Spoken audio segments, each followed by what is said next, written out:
asalaamaaleykum wa rahmatullahi taala wa barakatu jërëjëf mbokku téléspectateur ak téléspectatrice bu télévision El Mauritania la télévision nationale la télévision leader waaye également di jaajëfal bu baax a baax sunu mbokku téléspectatrice ak téléspectateur yi nga xam ni ñoo ñuy topp ci seen émission xeltu ànd ak ñun saa su nekk ngir mën leen xeltul lépp loo xam ni ñoo ngi ko fiy waxtaane mu doon loo xam ni dana jariñ askan wi di jariñ réewu Mauritanie xam ngeen ni comme ni ma leen ko waxee nag semaine bii ñu génn ñoo ngi ci maanaam quinzaine de la femme man nag ma jël li ñu wax quinzaine man ma jël nag weer wi yëpp jox ko jigéen ñi mois de mars bi yëpp ñu jox ko jigéen ñi su ngeen xoolee depuis doorte weer wi ba léegi xeltu émission yi yëpp daf ko jël jagleel ko jigéen ñi comme ni ma leen koy waxee saa su nekk jigéen ñi ñoom ñooy société jigéen mooy ndey jigéen ay baay jigéen ay yaay mais également jigéen moom mooy dëgër laayu góor su dul woon jigéen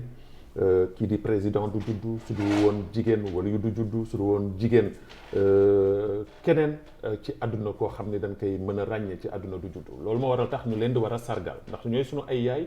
ñooy sunu ay soxna ñooy sunu ay rak mais également ñooy sunu ay doom loolu moo waral tax tey jii ci seen 32e numéro xeltu ñu dalal fii yeneen kàngam yoo xam ni kenn xëy na dootul leen présenté ci wàll wi ñu nekk waaye tey jii xeltu am ay gan yu bees tax daan ci dugg ci biir daa ngeen xam ni tamit saa su nekk daan leen di feeñal ay kàngam ay nit ñoo xam ni ñu am taxawaay lañu ci biir réew mi ki ci jëkk mooy sunu invité bu jëkk di soxna Aïssata Niass Aïssata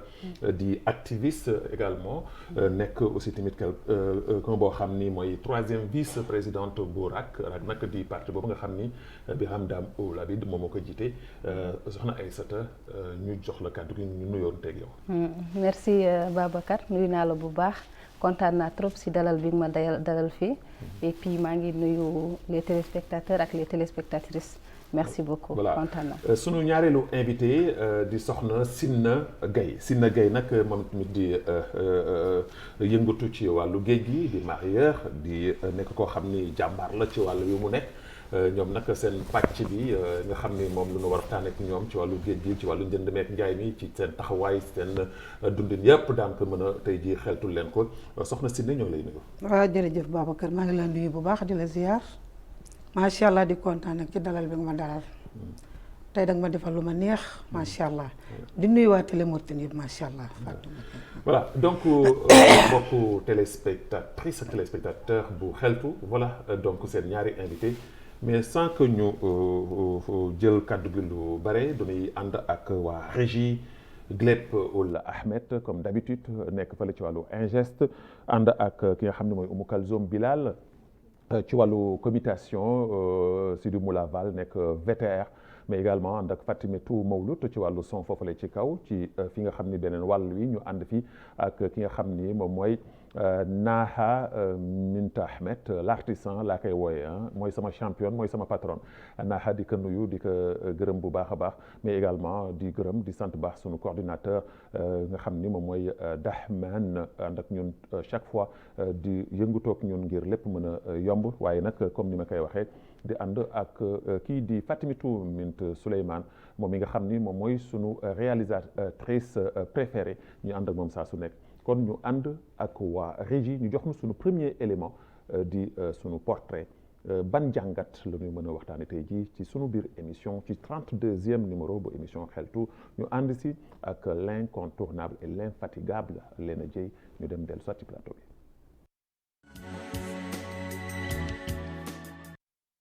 jigéen ñépp yem waaye bokkuñu wërsëg ni wolof di waxee naan baaraamu bokku tur waaye waaraam wuute nañuy bindin wuute nañuy njëriñ te ñépp am solo loolu mooy firndeel rek ne jigéeni réew Mauritanie ku ne la nga ne naam wërsëg bokkul waaye yaa nga cay wane li nga xamante ni moom mooy sa njàmbarte ñu di wane ne ay jàmbaar yu fàkk tëdd lañu te lañu ne dañ cay fësal li nga xamante ni moom mooy seen jàmbarte fii ci biir réew mi ku ne gis na ne bànqaas boo dem ci fépp ci lépp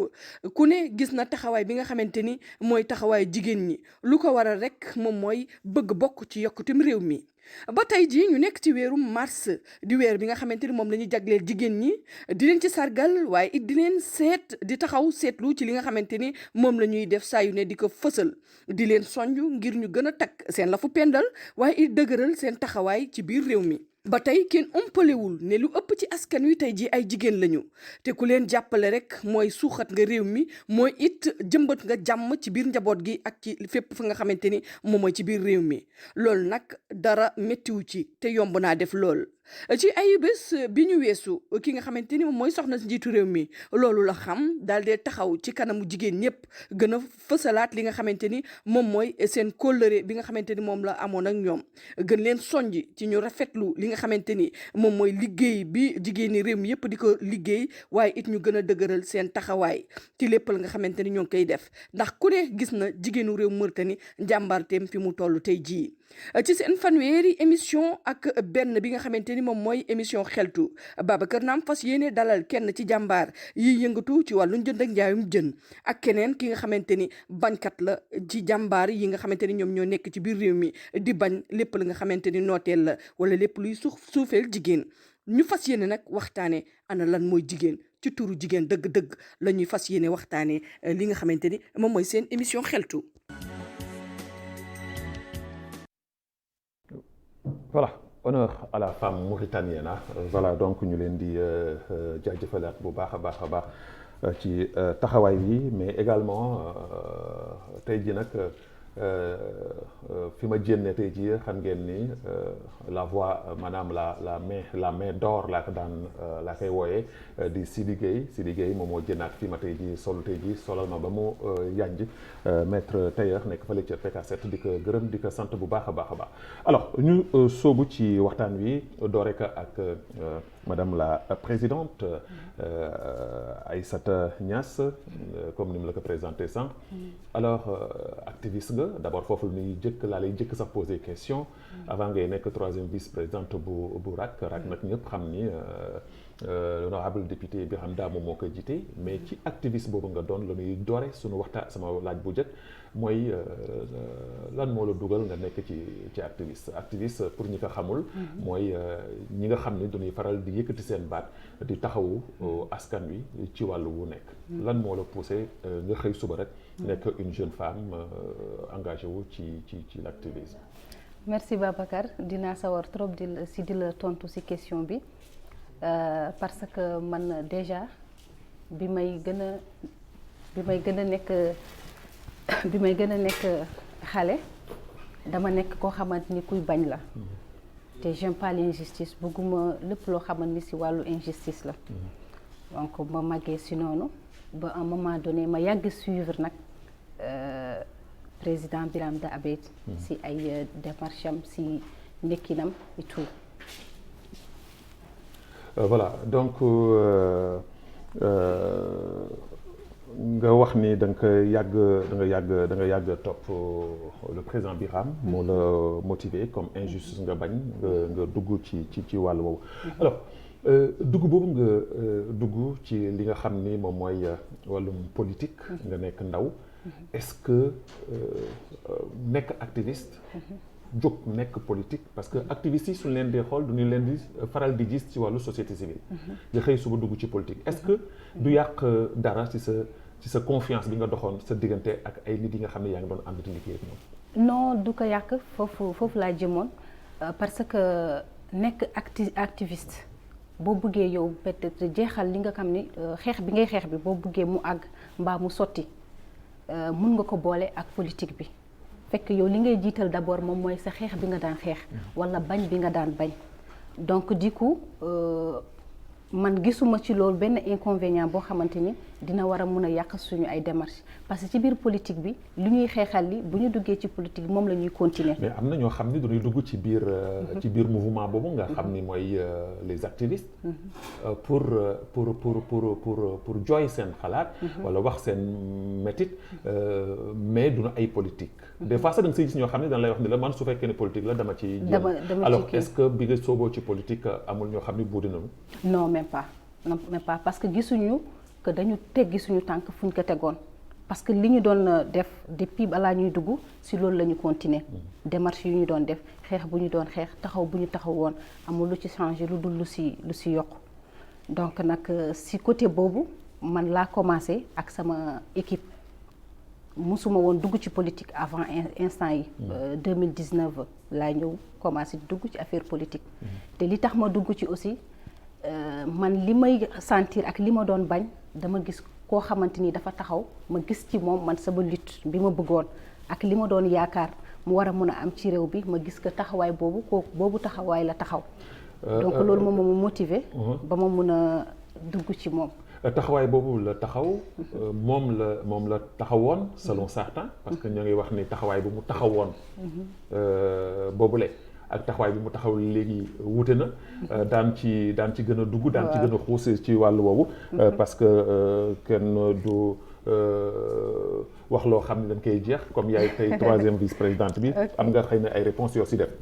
soxna Sina ñu ñëw ci yow soo xoolee élément bi nga xam ni jénneel nañu ko léegi première partie reportage bi daf ñuy jénneel seen jàmbaarte maanaam jigéen ñi nga xam ne ñoom ñooy yëngatu ci wàllu tefes gi tey ji dama indi ci ñaari aspect yu xam ni bokkul maanaam ñi nga xam ne ñooy yëngatu ci wàllu informel bi politique xëy na laalu na ci wala suñ si dugg jàppale mbokk la ak ñi nga xam ne ñoom ñooy wàllum politique wala wàllu yëngatu ci wàllu société civile ñu gis ni tefes gi soo fa demee muy suba muy ngoon maanaam soo ko doon xayma di ko xool 60% ci ñi nga fay gis maanaam téeméer boo jël juróom-benn fukk yi ay jigéen la ñuy doon jigéen yu takku yu am pas-pas di yëngatu di liggéey nan ngeen di dundee liggéey bi nga xam ne tey moom ngeen di liggéey ci wàllu maanaam tefes gi rawatina jaay jën. waaw Babacar ma laaj danaa ci sawar tontu lool ngeen baal ma ndax macha allah ñun jaay jën rek lañu xam ndax ku nekk jigéenu mool xam na ni jaay jën la xam ndax mool géej la xam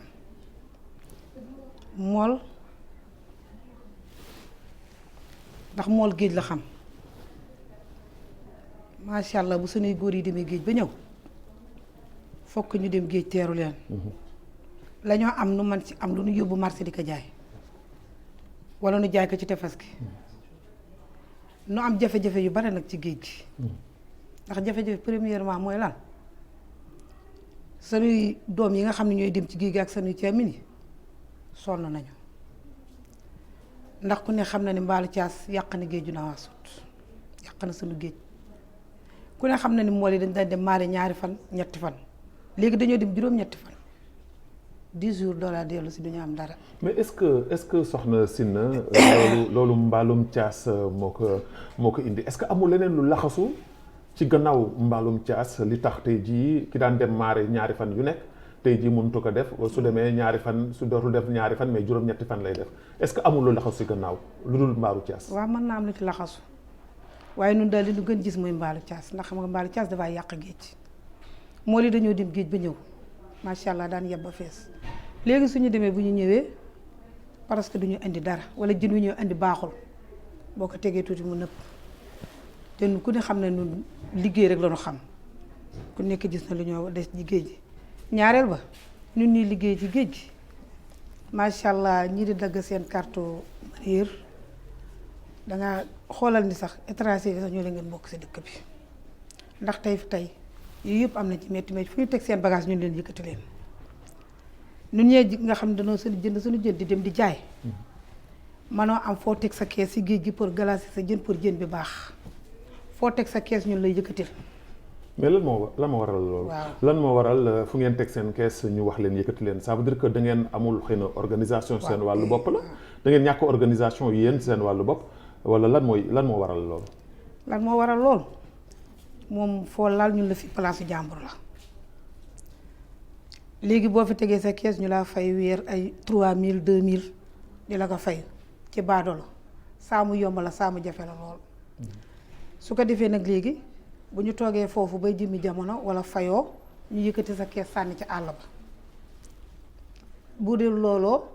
boo tegee ba yaakaar ni yaa si nekk ñun la fii place su diw la da nga koy yëkkati. mais place su diw la. su ma déggee ñu ñuy wax place su diw la. place su diw la soo ñëwee ñu yëkkati sa bagage sànni fële. ñan ñoo leen koy def kan mooy wax place su diw la. seen biir yéen ji jaaykat yi. naar yi boo ñëwee naar boo fekkee fii nga fekkee fii ay naar ñu la fi place su. mais est-ce que tey jii jëndum maanaam wàllum njaayu jën nekk na ci diggante naar ak wolof ak tukulóor parce que defe naa ni su fekkee ni tefes la ñëpp ko bokk. ñëpp ko bokk. voilà donc soo may waxu naar ça veut dire que da nga bëgg jël mbir mi segment jël ko tekk ci benn contexte maanaam naar yi te loolu warul dox tey ji ci réewu Mauritanie. déedéet soo déggee ma wax la loolu naar yi góor yi ñooy garder fi ñoo glacé. waaw soo ñëwee dañ naan la nga ñëw teg ñun la weer 2000. waaw boo ñu la weer 2000 weer boobu amoo ko comme li ma waxoon léegi.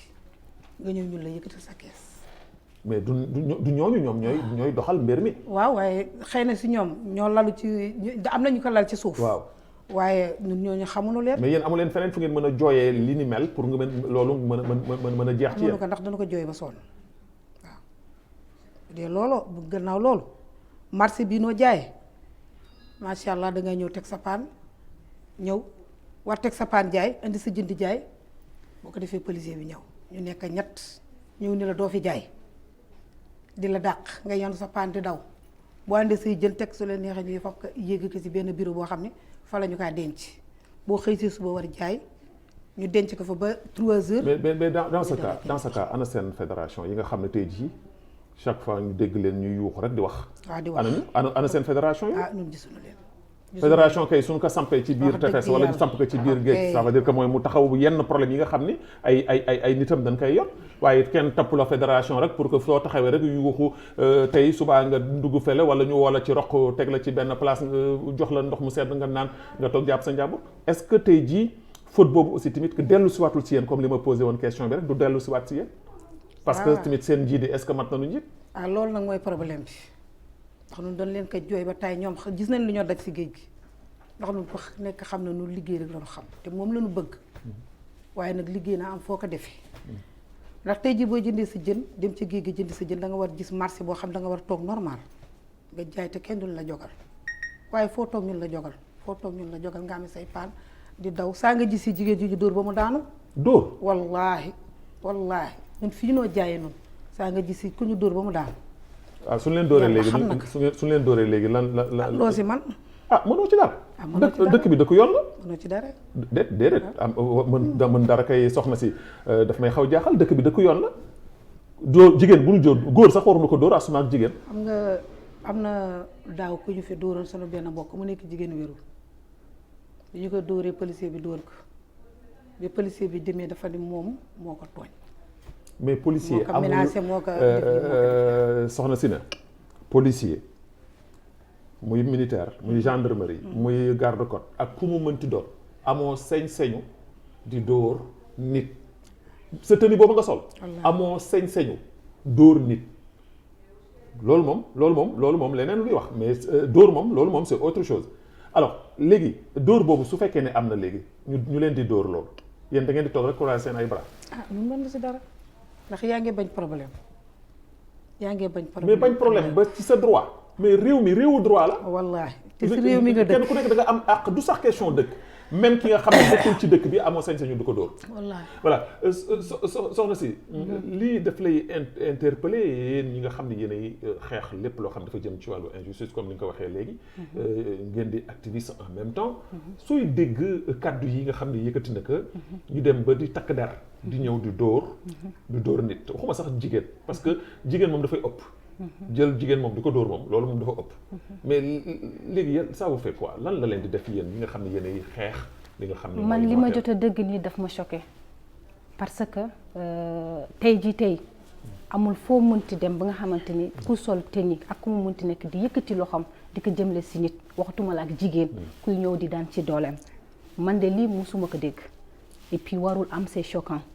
bu fekkente ni ñoom dañ leen koy def am na yoon dañu war a xam ni que am na yoon. voilà wan nañ ko bañ ñu dem ci yoon ñu won yoon def ci lim ci war a def. ñu stoppé ko parce que amul dëkk boo xam ne da nga fay dem fekk yii am na fa mais lu mu wax li mun na am lu pire am na fi mais nit yi duñu wax. dañu war a xam lan mooy seen droit. ñuy wax seen droit di lutter seen droit. d'ailleurs foofu dama lay sax dëggal ci loolu parce que tey jii soo invité ni ko ñëwal dama la invité tey jii dans une émission pour nga wax. jafe-jafe ngay am. waaw pour ñoom ñu accepter sax ñëw toog ci plateau. waaw pourquoi parce que du ñuy wax ni waaw man damaa ragal dama fi jël mais ragal ci lan. loolu ñàkk xam la. est-ce que si wàll woowu ñoom ñi nga xam ni du ñuy faral di wax ni les seen fédération yi parce que géej gi am na ay fédération yoo xam ni dañuy assister ay réunion ay toog di waxtaan man xam nga li ma metti ci réew mi dafa bare mooy des fois da ngay gis nit koo xam ne day ñëw jël cartable am ñu wax ay séminaire ñetti fan ñeenti fan ñu indi la nit ki nga ñëw ak sa séminaire ngeen toog fa xam nga lu ngeen di leen pain au chocolat café meew ataaya su ngeen defee ngeen toog ci biir benn écran ñu tegalante ki ngeen di wax ba tàkkusaan jot ngeen wàcc ñu jël 3000 jox leen waaw fédération yooyu en tout cas lu ñu war a mën a seetaat la bu baax parce que am na yoo xamante ni mu ngi fi am ci dëkk bi du dëgg du yoon parce que ñi nga xamante ni ñoom ñoo war a ñëw jàppale ñi nga xamante ñu ñëw doole di taxaw di sonn di jóg fajar di dem di sonn di gangangi ñeneen ñi nga xamante ne dañuy ñëw war leen mën a jàppale war leen mën a assister war leen mën a soutenir mais bu ñu ñëwee du ñu def loolu lu mooy nekk seen importance moom mooy ni récupérer lu ñu war a récupérer dem seen yoon baleen ak seen ay problème mais loolu yëpp boo gisee ni mu ngi am ñi nga xamante ni ñoom tamit ñoo fa nekk di sonn nañu génn ñu révolter ñu wax toog ci télé yi mbaa dem ci rajo yi wala xool foo xamante ni yoon la boo xam ne mën nañ fa jaar doxu ñaxtu waaw wax ci seen ay doléance ñii di dégg nag comme ñi nga xamante ni ce genre mën nañ ko génne ñu génne que ñi ci war a jot ci ñu war leen ñu mun leen a régler le problème yooyu. mais est-ce que ñun li ñu tardeel madame la présidente tey jii du jooy nañ ko ba sonn wax nañ ko ba sonn fu ñu koy jooyee bañ am problème parce que soo déggee léegi si na lu mu wax dafay xaw a nekk loo xam ne lu doy waar ba ci sa droit. damay ragal wax parce que dama ci am problème. waaw loolu man daf ma jaaxal de trop parce que nit da nga war a ragal def lu bon def lu ñaaw mais dox lu bon mais wax loo xamante ni sama àq la man duma ko mus a ragal wax duma ko ragal a wax duma ko tit fu nekk laa koy waxee ba ma am man sama droit parce que nit ki boo jooyul sa dëj kenn du ñëw di la ko jooyal sa place te et puis ñoom lu ñuy dund li des milliers et des milliers de personnes ñu ngi koy dund ci ay sociétés yu mag fekk ñu ngi fay nekk di liggéey di sonn di daan seen dooleel te et puis war a mën a taxaw foo xamante ni seen niveau ëpp na foofu mais duñu dem ci suuf rek la ñu nekk te loolu du dëgg du yoon ñoom rek ñoo mën a génne. soo xoolee tey jii violenter une femme maanaam ci réew mu mel na réewu Mauritanie ñu ne République islamique de Mauritanie ba ñuy dem ba di maanaam agresser jigéen ba ñuy dem ba di violer jigéen ba dem ba di torturer jigéen ba ñëw ba di malmener jigéen yow en tant que jigéen nekk ci wàllu woowu di ci xeex ñëpp xam sa taxawaay ci wàllu woowu lan la lay def yow. waaw loolu day metti jigéen bu mu munti nekk yaay bu mu munti nekk daf koy metti mais responsabilité bi man damay wax ñun ñëpp ñun ñoo ko bokk am na ku ma seetaan keroog di wax mu naan la responsabilité ci parents yi la bien vrai que ni parents yi am nañ ci une très grande part de responsabilité xam nga mais état bi aussi am na ci une très grande part de responsabilité. est-ce que du moom moo ëppale sax responsabilité. bien sûr responsabilité principale mooy boobu parce que tey viol yi bu demee mu yokk di yokk dafa fekk ni niñ ci war a taxawee wuñ ko noonu parents yi war nañu jouer rôle bu importance ci seen yarinu doom nga xam sa doom noo koy yaree fu muy dugg fu muy génn lu muy def ak lu muy solu ak lu muy génne ak ñu muy àndal mais aussi bu demee ba yenn affaires yi am état dafa war a taxaw def lu mu war a def xam nga bu fekkente ni sanction la ñu def sanction bu mat mais da ngay gis tey ku violé mbaa mu def dara nga ñëw ñu jàpp ko quelques mois nga gis ñu libéré ko muy dem ci yoon bi kooku footu état bi la. te léegi sax yamatuñu ci viol kese. viol bi dañuy violer di rey dañuy violer rey parce que li war a am amul. donc day jox courage ñeneen ñi. sanction bi nu leen war a teg lan la leen tegulul leen ko. donc day jox courage ñeneen ñi def te man li ma metti ci loolu lépp mooy ku def musibaam rek. ñu ni non xel mi baaxul. dafa am problème bu bopp. waaw ñu defar ko kayit ay kayit dafa dof bu dee da nga dof dañ la war a denc. mun nga dof ñu dem ñu faj la ba nga nekk ci sa état normal ñu tëj la mais waruñu la bàyyi ñu libérer la parce que boo génnee yow suba boo violé doo yem ci viol da ngay rey donc man pour man aussi responsabilité bu nga xamante ni moom moo war a jiitu ci état bi la war a jógee avant muy dem ci parent wala muy dem ci keneen parce que bu ñu xamee même parents yi dina am yenn responsable wala ci mbedd bi xam nga erreur day am musiba day am ak ni mu munti ñëwee day ñëw mais bu ñu xamee ni que fii tey nguur gi am na ci yoon te boo fa ñëwee yoon bi dañ la koy teg dina am loo xamante ni doo ko ñeme def mais boo xamee ni lii bu ma ko defee bu ma demee dina am ñu ma jàppale bu dee sama parent dañu am ay branlo wala dañu am wala di def ay quelques business ci suuf ñu libéré la yow da ngay continuer rek nekk ci yoon woowu alors Sina dans tout ça yéen ñi nga xam ne yéenay jigéen comme seen góor ñi fédération yi def naa ne yéen jigéen sax yéen a ngi ci wala su fekkee ne góor ñi kese si nekk yéen est-ce que jotul tey jii yéen ngeen jëlal seen bopp seen ay responsabilité bopp def seen ay mbootaay taxawal seen bopp organiser wu ngir mën a fexe ba jiital nit koo xam ni da ngeen ko wóolu fu góor ñi mën a taxaw ngeen taxaw fa parce que tey jii weer wi ñu nekk weeru jigéen ñi la jigéen ñi tey jii soo xoolee jàmbaarte bi nga xam ne tey jii jigéen mi ngi koy def ci biir àdduna dans le monde entier laay wax nag ci àdduna bi yëpp góor taxawatu fa sax man damay voté dama leen di jàppale man yéen laa àndal jigéen ñi li ngeen mën góor ñi mënutuñ ko góor soo ko joxee kees dëpp na kees soo ko joxee kees la mu ciy jëkk a xalaat mooy ñu baal ma ci terme bi doxaani ji wuti jigéen lu mu ciy def mooy sol lu rafet sol parfum di sàmba àllar alors que aujourd'hui yéen jigéen ñi yéen ngi am ay jafe-jafe yu tar ci biir société bi te waratul ci 21e siècle ban taxawaay ngeen war a jël est-ce que jotul tey jii ngeen organiser wu waxtaan ngir def seen mbootaay boo xam ne daa ngeen dimban di jóg di xeexal seen bopp su leen kenn taxawul. dëgg la loolu bu ñu ko mënee soxna moo ñu gënal ndax góor ñi li nga wax rek moo fa nekk fu ñu nekk seen bopp lañ fa nekkal daal waaw nun tey dañu war a am mbootaay dëgg la bu ñu xam ne nun noo war taxawal sunu bopp am jiit loo xam ne daf nu jiiti lu nu metti tey moom la ñu kaa jooy waaye loolu yëpp ñun doomu njaago amuñu ko wala boog gisuñu ko. du doomu njaago kese sax doomu Mauritanie ngay wax. doomu Mauritanie voilà parce que ça concerne tout le monde. waaw ñu baat gisuñu ko te tey li nga wax moo fi nekk ku xam ne ni jigéen dafa sonn macha allah yaa ngi ci liggéey bi yaa ngi wuti loo am yaa ngi si biir kër gi lépp war say njaboot yaa ngi see def ndax papa boo ne tey sa doom bi moo def nangam sax def naan la seetal noo def yaa ngi moom. te li ma gën a metti ci góor ñi nag tellement que duñu xaw a égoïste ba nga xam ne ku ci am doom mu baax nekk ci poste bu baax koppar bi di ñëw yaa ngi koy tafu moo gën ñëpp mais su xasee ba xaw jaar côté rek ñu ne yaay ji la waaw Babacar yow li noo dund kon yow dafa mel ne yow da nga ko gis mais loolu moo am ndax tey sa doom bu dee liggéey di indi macha allah nga taf ka ci sa bopp li nga wax rek moo fi nekk bu demee bay xaw yoxi tuuti yow papa yow dangaa daw sa responsabilité lu ni nii nga ne yaayam ku ñëw si yow ni la sa doom nangam sax nga ne demal si yaayam te xam nga loolu du yoon yow mi nekk ci kër gi yaay dëgg la yaay tey yaa war a def lépp nga surveiller sa doom xam fu moo toog xam fu moo nekk xam ñi moo àndal waaye nag loolu yëpp ñoom seen yoon nekku si yow moom daal na xaalis bi dugg bu ñu amee junne ñëw ne la ñaar téeméer laa am bu ñu amee téeméer ñëw ne la juróom fukk laa am moom lu seen doomam rek nañu ko récupérer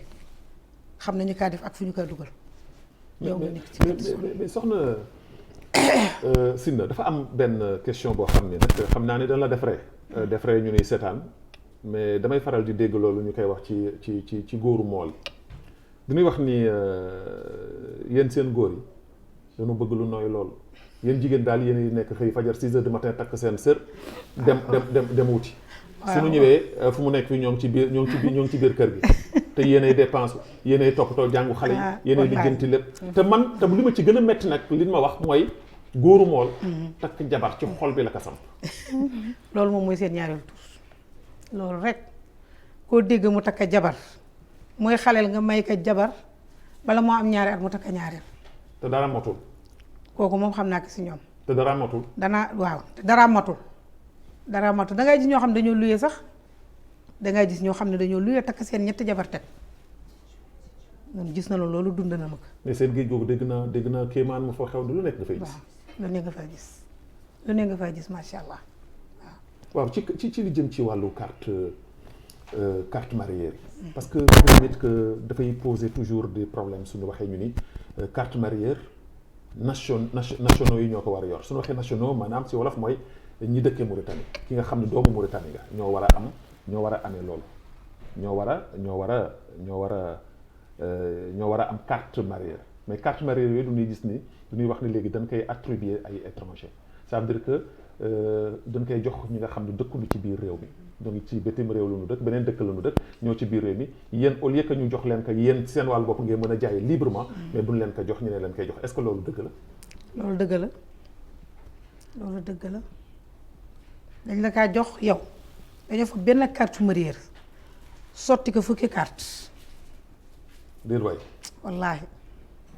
ci télé laa toog di wax. benn carte mareyeur. benn carte mareyeur mën ñu sotti ko fukki carte. waaw di ko jox ñeneen. di ko jox ñeneen. dañu ko dund ba loolu dañu ko gis ba taay. loolu moom ñun teg nañu sunu bët ba taay. waaye yéen. waaw man de loolu sama question day dellu si waat rek. seen fédération yi nekk ci biir géej gi du ngeen leen tas. ma ngoog rek ñooy si góor ñi la ndax tey ñi nga xam ni ñooy dem xam li ñoo war def ak lu ñu dul def ñoo war jóg waaye fekkee ku nekk dangaa toog sa biir kër ni lii wala la wala man du ma jóg wala du ma def lii wala du ma def lee mooy li nga waxoon léegi rek ndax dama ragal moo noo rey si yëpp moo noo dugal fu nekk waaw. soxna Sine après émission bi na nga woote mbootaay jot na de ngeen toog ngeen organiser seen bopp parce que lii moom dafa xaw a kéemaane. alors du ñuy ànd ak waa régie ñu ànd ak Fatimitou Mint Souleymane ànd aussi tamit ak Sidi Moula Val au niveau de la régie ñu jox nu sunu élément demoon nañu ànd ak ñi nga xam ni ñoom ñooy jaay jën ci tefes gi ñu àndoon ci ak Khady Glinit ñu dem mu jox nu sunu premier élément am na ak i laaj ak tontu yoo xam ne laaj na ko ñi nga xam ni ñoom ñooy jaaykat yi nekk ci biir tefes gi lan lañ fa wax ñu dem dellu soit ci plateau bi. salaamaaleykum soxna si maa ngi lay nuyu di la ziyaar. maa ngi lay fay bu baax man tamit di la ziyaar di sant ñi nga àndal. naka jaay bi baa mi ngi jaar. waaw ñu ngi jaar tuuti rek ñu ngi sant yàlla bu baax di sant bu baax daal ndànk rek. ban façon jën nga yore nii. kii mooy lim lay si am na kibaaro am na mañ-mañeer mooy gilet jaune ak ay badeye jëg yooyu daal jën bu sew. léegi ban façon jën client yi gën a bëgg. client yi ñu bëgg mooy saq kuru bi nañu gën a bëgg ak doraat. mën nga fi ñëw matin parce que matin bi gaa roog ñëw fi indi quantité mën nga fi ñëw ngoon mais ngoon bi tam am na tam pêche de jour am na fi. léegi jën bu mu manqué yi lan ngeen di def lan ngeen di dundee. xanaa ñu toog rek xaar yàlla noonu ñuy def parce que amuñu beneen choix toog xaar yàlla rek bu ngeen ñëwee tuuti rek ñu liggéey loolu lañ fiy def. léegi xaalisu njaay mi moom ngay dundal seen njaboot. waaw su may liggéey su may jaay sama njaboot moo tax sama doom moo tax may sonn sama njaboot moo tax may sonn. léegi sa jëkkër xanaa nappkat la fan ngay amee jën yi. sama doom mooy nappkat sama doom bu góor mooy nappkat foofu laay jëlee jën. est-ce que yéen da ngeen di fay juuti. waaw dañuy fay juuti fii ku nekk place boo toog da nga koy fay 300 rek ngay fay par jour loolu moo am ci marché bi. léegi lan nga gisee taxawaay jigéen yi fii ci marché bi. man daal leen rek laa bëgg a wax man ak samay moroom yàgg nañ fi sama yaay jiitoo am nañ fi 30 ans ñoom nag def ñu ngi bëgg am benn mouvement bu ñu bëgg yëkkati feeru carte mareyeur te ñun fii Mauritanie man fii laa xam sama doom bi may wax fii la juddoo yàgg nañ fi mais nag dañu fi nekk sénégalais ak mauritanien dañuy ñaan président bi bu dimbale ñu rek xoolal nu mu def ba ñun ñi fi nekk ñu liggéey ndax ñun fii la ñu xam Sénégal man xaw ma fa sax fa laa dëkk mais fii laa gën a xam Mauritanie mu dimbale ñun ñu fi nekk jigéen ñi yor suñu njaboot pour ñu am man amaanaa mu dimbale ñu ba ñu mën fi liggéey daal lay ñaan parce que ñoom affaire carte mareyeur ku dul Mauritanien doo ko am te ñun fii lañ nekk man fii laa xam xaw ma Sénégal am naa fi 30 ans sama doom fi la juddoo kon bu bëggee yëkkati benn bis ñu xëy rek ñu du ngeen fi jaay day métti si ñun. alors soxna Sina kii question bi mu mujj wax ça veut dire que nee na fanweeri at def na ko ci biir réew mi alors bokkul ci réew mi Sénégal la bokk mais souvent wax jooju day dellu soit parce que du ñuy wax ni à chaque fois doomu Mauritanie yi nga xam ni moom ngeen doon yéen ñii di doomu maanaam bitim réew muy Sénégal muy Gambie muy feneen ñoom ñoo leen xaw a fàtt ci wàllu liggéey bi nee na moom fanweeri at mi ngi fi mais defe naa ku def fanweeri at ci biir réew bàyyi njabootam yëpp juddoo fi defe naa ne kooku même soo ko joxul nationalité sax ci biir réew mi la bokk. alors tey jii jàngat bi nga xam ni moom nga mën a wax ci li nga xam ni wax nga ko dégg nga ko lan la. waaw ñoom ñi nga xam ni dëkkuñu si dëkk bi ñëw fi di liggéey xëy na dañoo daan si seen doole rek. mais ku fi def fanweeri at kooku wax dëgg yàlla mën ngeen ko nangul nag ci biir dëkk bi la bokk. ku fi def fanweeri at. ak ku fi def ñaar fukki at. yëpp dafa mel ne nun ñi dëkk si dëkk bi rek dafa mel ne nun ñi dëkk si dëkk bi rek boo gisee lii nag du sax ñi nga xam ne dañu ñëw si Mauritanie yàgg fi lool waaye dafa am ñeneen ñu nekk seen biir yoo xam ni li ñoo def ak di ko wax toujours nga ko dégg ñoo ñooy indi problème bu am ndax ñi am na ñoo xam ne dëgg la li mu wax dëgg la am na ñoo xam ne am nañu fi seen kër ñoo ko moom ci biir Naak Sud bi waaw waaye boo gisee tey yeneen ñoo xam ne dañu fi ñëw yàgguñu fi sax lool waaye suy ñëwee daañ la jéem tànc walla ñi nga xam ne tey ñoo war amee yi nga xam ne ñoo war jox mool yi ñu dem géej ñu jaar leen suuf di leen neexal xaalis di leen ko jox ñooñu itam di am lu ñoo defanteeg ñoom. mais ñan ñoo nekk ci gannaaw loolu ñooñu ñan la ñooñu di def loolu ñan la. xam nga tey bu fekkee ne tey. bul ragal wax. dama amee sama gaal. ndax man gis naa ko sama doom teer na fi gaalam. amee këyitam. licence am. ñu jàpp ko ndax lan fàtte na copie ba fàtte na indi original bi indi copie bi ñu jël machine am yóbbu. mais est-ce que loolu tamit que du charte yi nu teg est-ce que loolu mën nga ci blâmer ki nga xam ne dafay def liggéeyam parce que administration tamit dafa am na muy demee. waaw dëgg la loolu dëgg la. loolu dëgg la. waaye doonu gis ñun ay étranger yoo xam ne si géej gi ñun danoo toog ñu teer seen gaal amuñ ci sax licence waaye dañoo teer ñoom ñu teeru leen ba ñu teer bay fob seen bagage yóbbu te doo gis ñu jox leen kayit loolu ba leen ko gis danoo dund loolu noonu waaw nga jël sa machine yow dama fàtte sama original ma ngi ci kër gi ñoo ngi koy jëli nga jël yóbbu. mais est-ce que loolu tamit du ñàkk fagaru parce que aussi tamit. waaw loolu yëpp nag ma gis parce que mënoo dem guerre fàtte sa arme. waaw loolu yëpp nag ma gis. loolu moo mën na nekk. des fois nga gis koo xam da ngay duggante ak moom oto jëm bi Rosso fii. waaw mun la induma sama carte dama ko fàtte. dëgg la waaw kii te di que ni kooku Mauritanien la. kan moo wax ni kooku agresseur la. wala tekkatu bomb la. parce que yooyu tamit il faut que aussi tamit que yéen ñi nekk ci wàllu woowu tamit ngeen taxaw ci pour mën a tamit bañ toujours di blâmer nguur rek. waaye tamit li leen war ngeen def ko ba nguur fekk leen ci li leen war alors soxna si dégg nga li nga xam ni moom la wax ak li soxna si wax léegi toujours dafay nekk ci problème d'organisation maanaam organisation bi nga xam ne ñoo war nañ ko am dëgg-dëgg dafa amul. alors des fois tamit que ñuy jël lépp xëpp ko ci nguur rek est-ce que aussi tamit que des fois citoyens seen bopp ñoo xamul fu ñuy teg seen tànk wala ñoo perdre seen repère. waaw lu ci ëpp man je me dis que loolu la. parce que nit aussi mënoo jóg tout le temps ngay blâmer nguur da ngay def li la war d'abord nga am li la war nga xam yow li ngay def li lan la lépp loo xam ne lu jëm si wàllu papier ak tout yow nga nekk à jour nga am say affaire bu demee nag ba am na yeneen yoo xamante ni méngoowul ak yow li ngay def li wala ñu ngi la si bëgg a tooñ boobu boo demee ci wàllu yoon daa am dëgg parce que dañuy fekk que yow d'abord tu es à jour donc lu si ëpp aussi ñun tamit war nañu xoolaat population war nañu xoolaat suñu bopp parce que booy xeex bul nangu ñu fekk ci yow da nga am njumte tout le temps da ngay def le tout pour que nga nekk ci paaru dëgg parce que boobu sa xeex boobay gën a neex ku la bëgg a jàppale aussi day sawar ci di la jàppale parce que day xam ne si dëgg nga nekk tout à fait mais mënoo ñëw di jàppale nit boo xamante ni nekkul si dëgg dafay xaw metti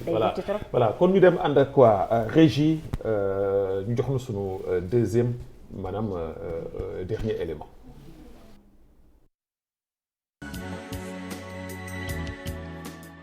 salaamaaleykum soxna si maa ngi lay nuyu di la ziar. waaw maa ngi lay fay maa ngi lay ziar. lan ngeen di dundee si njaayum jën bi. waa njaayum jën bi de léegi metti na lool parce que lu tax mu metti mooy jën bi dafa xaw a cher jafe na géej gi amul jën te balaa ñuy jot si jën bi dañuy sonn balaa ñu koy jaay ñu sonn ndax xaalis amul problème yooyu ñuy jànkonte fu mu ne nii ci affaire jaayu jëndu bi. waaw ma bëggoon xam fay amee jën yi sa borom kër mooy nappkat wala da ngay jënd jaayaat ko. non ñun suñu borom kër nappul am na ñoo xam fii seen borom kër ñooy nappkat mais ñun dañuy jënd rek di jaayaatu ay mareyeur noonu daal dañuy jënd fii rek di jaayaatu loolu si teg ñu jaay noonu ñu def am ñoo xam dañuy jënd ci mool yi jën bu ñu jëndee ci mool yi jën ñoom tam ñu jaayaat nu ñun tam ñu ñëw teg fii di jaay di ci wut dara loolu rek moom mooy sunu liggéey fii mais. léegi fi ngeen nekk fii da ngeen di fay njuuti wala doo leen ko fay njuuti. parfois daanu fay juuti waaye parfois dañuy yëkkati parce que dañuy ku ne da ngay fay fii 300 yenn saa mais instant bi moom dañuy yëkkati ñi daal nee na fii dafa salte yooyu dañ koy nettoyé moo tax tey jii da nga daan fekk rangée bi yëpp ñi toog mais instant bi kenn toogu fi ñi ñëpp duñu jëmee ne fii yëpp da nga daan fekk ñi toog mais instant bi kenn toogu. waaw boo wàccee est-ce que sa fit dina dal nii am nga li nga xamante ni mu nga ci faj sa soxla ak say soxla doom. non suñu fit du dal instant bi parce que lu tax suñu fit du dal mooy liggéey bi léegi dafa jafe yaa ngi xalaat boo jëndee jën bi ndax daa si am dara wala parfois nga am parfois nga doo am loo yóbbu sa njaboot léegi nga am dara loolu nuy jànkonte moom jafe-jafe daal lu bëri na ñuy jànkonte fii jafe-jafe jën bi mooy jën bu cher bi te jën bu cher bi lu ko waral mooy géej gi bariwul jën léegi. waaw soxna si yan xeetu jën ngay jaay. waaw dañu jaay yaboy ay kibaaro lii yëpp lu nu am rek dañuy jaay dañuy ñëw di jënd rek mais lu nu for rek nu jaay nu rek nu jaayaat loolu rek mooy sunu liggéey dañuy jaayaat. lan ngeen ji xaar ci nguur bi. waaw ñuy xaar rek nguur gi jàppale rek ndaw yi parce que sonn nañu trop à cause de feebar bi yàq na liggéey nit ñi ñu daal gën a baamtuwaat gën a dimbalewaat xale yi jeunesse bi ñu gën a liggéey gën a dimbale pêche bi encore ñu gën a soqaliku loolu daal. waa seen njaay mbaa day jar. waa njaayam parfois mu jar parfois du jar parce que xaalis amul ñi xaalis léegi amul dëkk bi amul xaalis. ñun si fête de la femme ban message nga nu mën a lancer. waaw 15e de la femme bi moom dañuy message jigéen ñi rek wax dëgg yàlla nu gën a takku ndax jigéen ñi moom foo leen fekk ñun ñoo ngi daan suñu doole takku liggéey ñafe nañu xam daan suñu doole bu ñu xëyee ñoo ngi ci géej gi ba ngoon jot fii ba 7 heures ñoo ngi daan suñu doole ku ñu gën a jàppale dañu jël di sargal jigéen ñi rek di wax jigéen moom mooy suñu yaay mooy suñu référence mooy suñu lépp daal loolu rek na ñuy wax waaw. soxna si na dégg nga soxna si li mu wax dafay dellu si rek sànq si sunu waxtaan mooy tey jii moom jigéen ñi yéen moom lépp yéen la moom dégg nga li mu wax nee na pratiquement lépp sax mu jëm ci njàngu doomam mu jëm ci taxawaayu doomam lépp ci moom lay répercuté waaw dafay xaw doy waar nag ñu wax sax ni la nga toog bañ a sëy moo gën de waaye nag lii moom dana xaw doy waar de su fekkee ni góor gi moom dafa daw responsabilité ba kër gi ci boppam dara mënu ko fa def jigéen ki mooy xëy fajar teel 5 heures du matin 4 heures du matin dem ci géej gi balaa mu fiy jógee takkusaan wala timis. wala timis kay yenn ay géewe sax da la fekk. voilà ba pare nga ñëw bëgg fay jàng xale bi dépense bi da nga ciy participer soo dee luyee da ngay participer location bi waaw man ni moom est-ce que loolu sëy jar na ko. musaaka sëy la yàlla santaane sëy waajur sëy loolu. mais sëy ba ko yàlla santaane dafa ne góor ki dafa war a matal ak devoir am ak jigéen même su fekkee ni jamono ñëpp xam na nu metti na mënoo matal lépp waaye quand même une partie wala lu gën a am solo góor gi moo ko war a taxaw. moo ko war def. est-ce que duul li ma waxoon rek moom mooy dellu soir da ngeen yombal mbir mi góor ñi bu baax. ñun de xam nga ñun amuñu problème loolu moom du sunu problème ñun daal daanu jàngaloo seen doom su weer deewee bu seen papa fayee baax na bu fay leen fay ci man la gaa jëkki waaw. yéen daal yéen leen yombal mbir mi daal. waaw yéen leen yombal mbir. noo leen yombal mbir mi de. yéen leen yombal mbir mi de loolu moom day na waar trop waaw mais soxna Aïssata damay ñëw ci yow nag ci beneen aspect. bu am solo boo xam ni bokk na sax li tax ma dalal la tey jii maa ngi la koy wax léegi ci couloir bi. sama émission ak yow ni ma ko bëggee man ak yow kese lay doon. waaw face to face xeltu ak mouchoir bi nga xam ni Fatimatou léegi mi ngi may laaj di ma wax ni ma ndax mouchoir am na mouchoir bi dana ñëw mais dama lay laaj benn laaj ci wàllum politique la ñuy dugg politique bi da nga jógee ci activisme dem ci li nga xam ne mooy jëm ci wàllu politique maa ngi la koy wax sànq yaay 3e vice-président te bi ak waa RAC te bi nga duggee ci parti boobu ak léegi taxukaa yàgg loolu alors ñu ñëw def le vice-président ñu dégg aussi tamit que coowul lu bare boo xam ne am na si wàllum seen mouvement boobu di IRA jëm ci wàllu RAC mu indi fa ay démission cascade démission ñi nga xam ni ñoo doon cerveau parti boobu nekkoon ñoo xam ne ñu amoon doole lan ci ba ñu cité ci la députée Koumba Dada Kane Balla Touré je cite et monsieur Lo j'en passe alors tey jii mu mel na seen mouvement boobu lay wala seen parti boobu lay di rek dafa commencé am dafa commencé affaiblir wu lan moo indi cascade démission boobu te dégg naa ci weewu béy ñu ni démission boobu ci yow la jóge merci beaucoup Babacar donc dama bëgg am na fu ma bëgg a commencer pour que nga ma gën la mën a nekk def à jour gën a mën a def ñi di seetaan à jour très bien man jeune activiste laa woon mais damay bañ injustice bu mu munti nekk donc loolu moom moo waral ni man sama bopp dama ko gis ci sama leader muy Biram Da Abeid moo waral ma topp ko te foo gis encore wàññi bu nekk ci benn lay commencer yàgg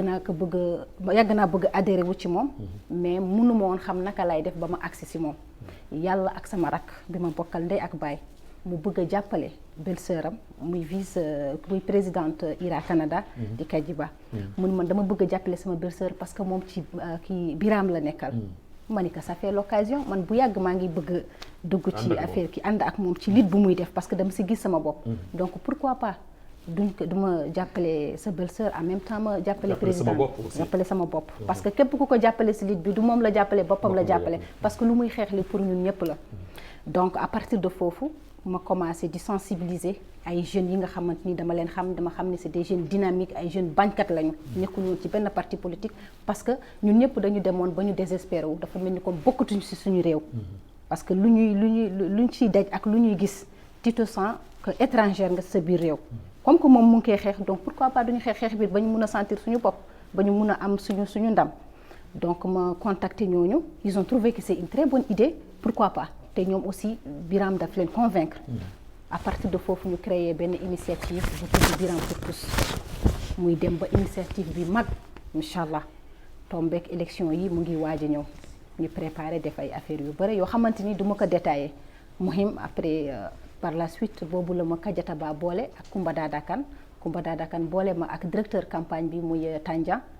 ñu ñëw ñu gisante ak moom par la suite maa ngi ànd ak sama initiative suñu bureau exécutif kon su ma déggee yow yaa ngi dugg juste ci veillu maanaam élection présidentielle yi nga dugg ci. waaw 4 mois avant. 4 mois avant laa si dugg. kon yàggoo ci. non yàgguma dañu ñëw rek juste pour soutenir. ñun dañu ñëw juste pour soutenir campagne bi pour soutenir que et tout ça là donc bu ñu demee ba ñu def ñu contact ak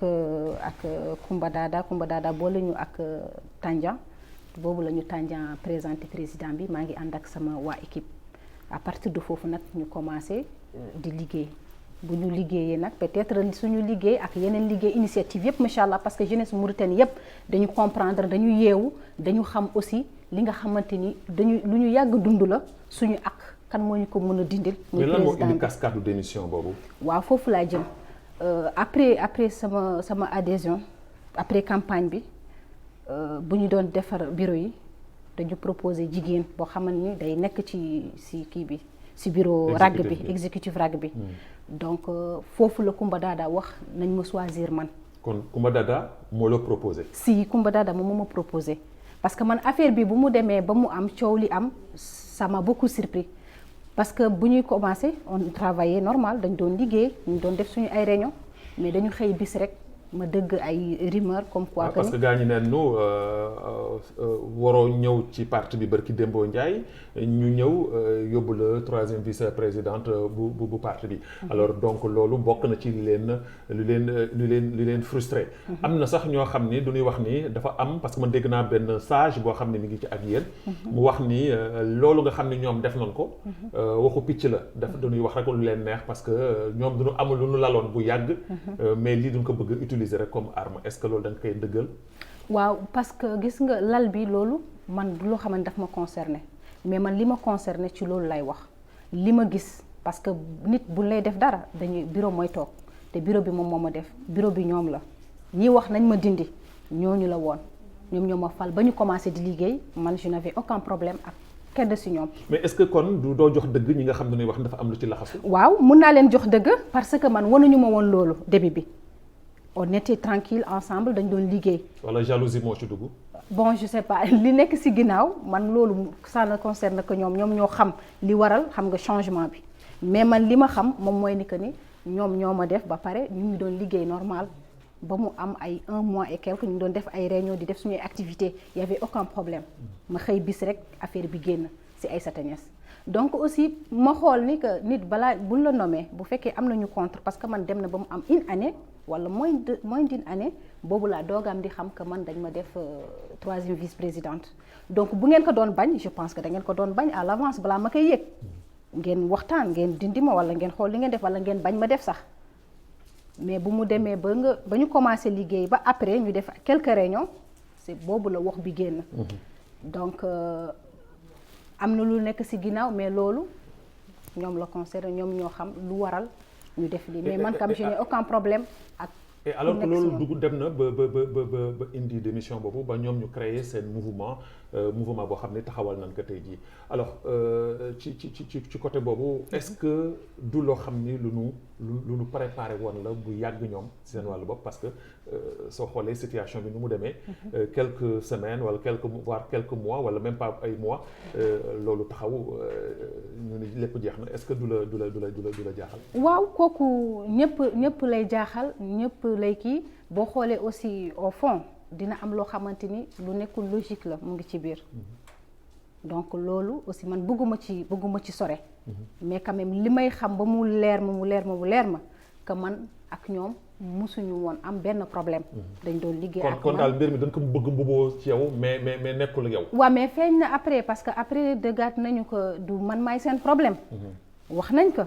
te après conférence de presse bu ñu def bi wane ni que vraiment que du man maa nekkoon seen problème donc am na leneen lu nekkoon ci ginnaaw loolu lu dul Aïssata Niass donc loolu je pense que ni lu leer la si bëpp ñëpp ñoo xamante ni ñoo ngi yëngatu ci wàllu boobu. d'accord war nañ leer ci ñoom. voilà très bien Aïssata xam naa ni ñoo ngi may tàncu pour que ni mission bi jeex na daanu amaat beneen occasion comme ni mu la ko waxee mu gën a yaatu ñu gën ci waxtaan te santeel loolu dana am yu bëre lu ci mënti jund lan ngay tàggoo ak mbokku téléspectateur. waaw li may tàggoo moom mooy ni que maa ngi nuyu ñëpp di sant ñëpp di leen gërëm aussi di ñaan yàlla defal ñu jàmm ci réew bi di ñaan yàlla aussi xeex bu ñuy xeex bi yàlla may ñu am ci ndam di woote aussi jeunesse mauritanienne yépp nañu gën a yeewu gën a xam fu ñuy teg seen tànk. parce que ñoo ngi wax ni sa waa ji léegi comme Chagari la daal mburoog soow la ak le président moom dafa mel. mais yow kii Babacar. yow opposant mooy lan. nga opposé wu ci dara n'est-ce pas da ngay xeex wàllu loo xamante ni c'est injuste. moom ngay xulul moom ngay xeex moom ngay génneel. ki fi jóge ki fi nekkoon kooku nangul woon sax waxtaan ak nit ki ba nga mën a régler ak moom problème mu dëkk bi problème nit yi ak lu ñuy xeex mais bu ñu amee ku ñëw te ki fi jóge jox nañu dëgg parce que amul lu ñu deful amul ku defoon face ak moom fii opposant bu mën a def ak moom face bi bu dul Ira moom moo bañ moom moo taxaw moom moo xeex moom la ñu tëj moom la ñu def lu nekk ba kooku jaaxal leen tey jox na ñooñu raison parce que moom dem na ñooñu des nañu kii ñëw dafa comprendre bu tàllalee loxam mu ni que daf ñuy day fekk ci suñu xeex bi te dinañu régler lan la ñu mën a def dañ ko mën a may temps ànd ak moom liggéey pour l'intérêt général waaw pour l'intérêt général mauritanien yëpp très bien alors donc soxna si looy tàggoo waaw man maa ngi leen di gërëm rek di leen sant macha allah di kontaan ci dalal bi loolu nag di ñaanal ñëpp jàmm di ñaanal réew mi jàmm di ñaanal réewu jullit yëpp jàmm yal na yàlla def jàmm daal yàlla jàppaleelu daal ñun ñëpp amiin jërëjëf di leen gërëm di leen sant bu baax a baax maa ngi remercier aussi sama waa initiative yëpp ba Biram pour tous di leen féliciter di leen encourager di encourager jeunesse mauritanienne yëpp très bien Aïssata je rappelle que ni moom moo doon sama invité tey jii ànd ak Sina Gaye di leen jox daje incha allah ci beneen émission di gërëm également toute l'équipe technique bi nga xam ne ñoo àndoon ak ñun ci wàllu reportage yi ci wàllu technique bi di leen jox daje incha allah samedi prochain ci beneen émission xeltu ci seen 33e numéro di leen jaajëfal bu baax a baax asalaamaaleykum wa rahmatullahi taala wa barakaatu.